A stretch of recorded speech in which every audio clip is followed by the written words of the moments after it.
परछाई का खेल, साय की मुक्ति। अंशुल और उसकी बहन नीता के गांव के बाहरी इलाके में साया वाला घर नामक एक बदनाम खंडहर था। 26 जनवरी 2025 की रात में अफवाहों की सच्चाई परखने के लिए दोनों ने उस घर में प्रवेश किया।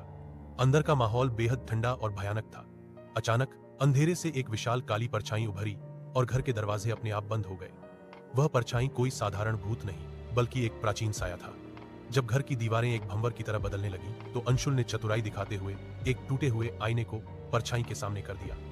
अपनी ही छवि देखकर साया पीछे हटा और दोनों किसी तरह जान बचाकर भाग निकले। लेकिन घर लौटने के बाद भी खौफ ने उनका पीछा नहीं छोड़ा।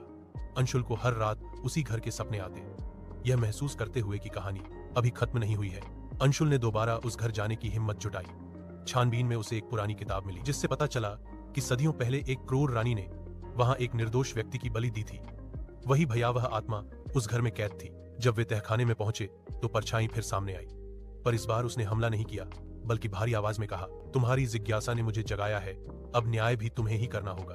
अंशुल और नीता ने उस पुरानी बलि और रानी की क्रूरता का सच पूरे गांव के सामने उजागर कर दिया। सच्चाई के सामने आते ही वह प्राचीन आत्मा हमेशा के लिए शांत हो गई। बुराई की वह काली परछाई मिट गई और साया वाला घर अपने खौफनाक अतीत से मुक्त हो गया।